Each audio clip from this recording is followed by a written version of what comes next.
our next news. Bangladesh's interim president Mohammad Yunus has stoked a fresh controversy after he gifted a distorted map showing India's northeast region as a part of Bangladesh to the Pakistan's Joint Chiefs of Staff Committee chairperson, General Shahid Shamshad Mirza. The controversial map shows that Assam and other northeastern states of India is part of Bangladesh.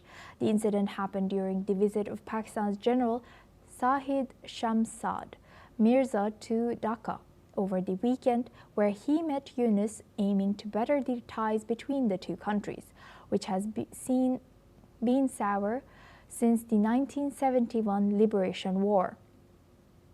During the meeting, they discussed a wide range of issues concerning Bangladesh-Pakistan relations, including growing importance of bilateral trade, investment, and defense cooperation.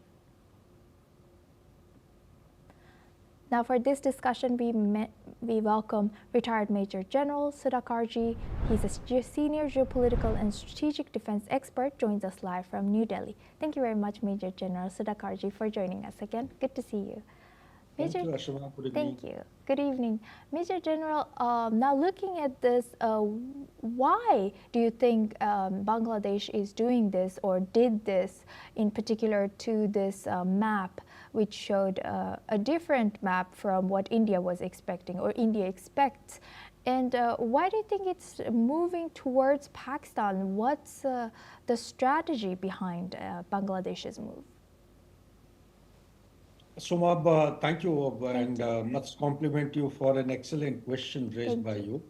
To answer your question, let me take the mind of our viewers back to 5th August 2019. On 5th August 2019, many important things happened. One of the very important things was abrogation of Article 370 and 35 Alpha by the Indian Parliament. And that day, with the abrogation, the Reorganization Act of Jammu and Kashmir state into two union territories also was decided, and consequently a map was formalized. A map which showed the union territory of Jammu and Kashmir. This is one part. The other part was union territory of Ladakh. After this, on 9th of August 2019, the Foreign Minister of Pakistan, Mr. Qureshi, he A-dashed to China and he consulted many senior leaders on 9th, 10th and 11th, partly of 11th, and came back on 11th, back to, I think, to Pakistan. During these 1.5 to 2 days of stay with China, a counter strategy was formed or formulated mutually between Pakistan and China. And as an extension of this counter strategy, many things started unfolding gradually. First and foremost was the extended standoff consequent to Galwan incident, that is on 15th June 2020, in the backdrop of the pandemic. And the extended standoff, it was hoped at that point in time would last for not longer, but it continued even today. The extended standoff continues. Number two, the proxy war south of Pir Panjal ranges in the Union Territory of Jammu and Kashmir, which was lying dormant for more than a decade, was revived with trans-border terrorists operating and being controlled by Pakistan military. With that revival, the troops who had been moved out to Northern Command actually created a void, and the proxy was slowly expanded, encircling the state of Jammu and Kashmir and finally entering into the main valley, which had witnessed normalcy for more than 4 to 5 years, and economic development, wherein the national highway, railway connectivity, lots of training establishments, education centers of excellence, employment opportunities, air traffic started going up, the FDI from international many countries started flowing in. Likewise, a lot of improvement has started taking place, and China took a, Pakistan with the help of China took a pledge that they would do anything and everything, make sure that the elections for the state assembly and also parliamentary elections do not take place. Both the things were conducted smoothly and in a successful manner. The turnout of the people who came to exercise their franchise was much more beyond the expectations. This was followed by many other activities. One of the important activity was on 5th August 2024, Bangladesh witnessed Sheikh Hasina, the long-standing, very tall, towering personality, Prime Minister of Bangladesh for nearly 15 years. She was moved out. She was um, sent out from the country on exile, and the students' body and the Jamaati Islam, they took to the roots, and Yunus came here as an interim government head. And thereafter, the Jamaati, the ISIS has been coordinating lots of activities with the Rohingya militants, as also with ISIS, Al Qaeda, Hamas, and Lashkar-e-Toiba, and Mujahideens inside Bangladesh to carry out many nefarious activities, principally, I would say, to enhance and expand the radicalization process in Bangladesh and with an aim to expand further to India. In between, last year, 14th of April, this year, sorry, 14th April 2025, in Dhaka University, a map of larger Bangladesh or bigger Bangladesh was displayed, wherein it was claimed that the bigger or the larger Bangladesh would include three provinces of India to have Jharkhand, Bihar, and Orissa, all the northeastern states of India, and Rakhine province of Myanmar. This was definitely a very alarming. However, it was diffused and dismissed as one of those very casual kind of an event.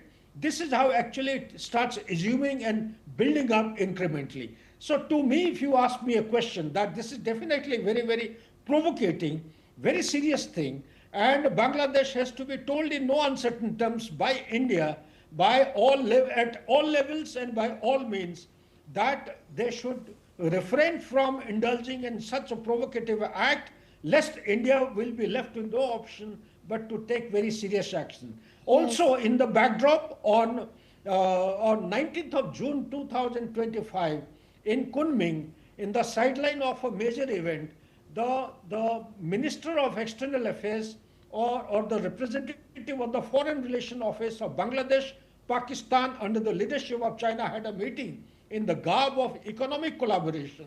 What else is left for Bangladesh and Pakistan when they are importing to the tune of 81 to 82% of military hardware and taking all assistance from China? Is there any meaning of an economic collaboration for a meeting like this? To me, it appears that it is a slow beginning of a military alliance between the three states. And therefore, I call it as the devil's triangle India has to be watchful of. Back to Asuma. And Major General, building on that, how should India respond diplomatically to Bangladesh's this move, as you have extensively laid out all the provocations throughout the past 20, 30 years? Excellent question. Anything related to security, Asoma, you would agree with me that it cannot be studied or analyzed in isolation. This doesn't give you a holistic picture. It has to be actually very comprehensive and must be analyzed in terms of short, medium, and long term. A timeline could be expanded and kept flexible from 2 to 5 years as short term, 5 to 10 years as medium term, and 10 years to 15, 20, 25, depending on the selection of theme. And when you do this, we have different issues which need to be addressed at global, at regional, and at the local level. When you talk about the global level, the help of like-minded countries have to be taken. United Nations has to be taken on board, and we need to consult and raise the issue of going against the rules-based norms of the international order. The rules-based norms are when a country of Bangladesh starts showing a map which is beyond the accepted boundary by the global organization, it must be brought to the attention. Plus, we should formalize a kind of a UN resolution to highlight and to bring it to the notice of the global bodies. That is one. Secondly, the global organization, be it G7 or G20, or you talk about the ASEAN, or you talk about the I2U2, the Quad, or AUKUS, any such organization in the at the global level must also be visited and interacted with. America per se have to be taken on board. Our evergreen friend Russia has to be taken on board about the whole issue. But the Yes. central point is China is the mainstay and the center of gravity in all these conspiracy and complications. Thank We you. need to engage with China meaningfully, substantially, and in a very cautious manner, time-bound manner. Besides resolving our border issue, we need to also address the points of concern of China as to why China is encouraging such kind of activities. Suffice to say that a major share of BRA investment has gone in, not only in Bangladesh, in adjoining countries such as Myanmar. So therefore, I would Yes. recommend that apart from these global agencies I have highlighted, I have also highlighted what Yes. needs to be done regionally. Yes. We also need to engage with Mr. Yunus and all relevant authorities and organizations available in Yes. order to not only diffuse, to Yes. eradicate and eliminate such kind of threats developing by the day. Yes. Major General Sudhakarji, thank you for sharing that. Please stay with us as we stay in this region now. Now, Southeast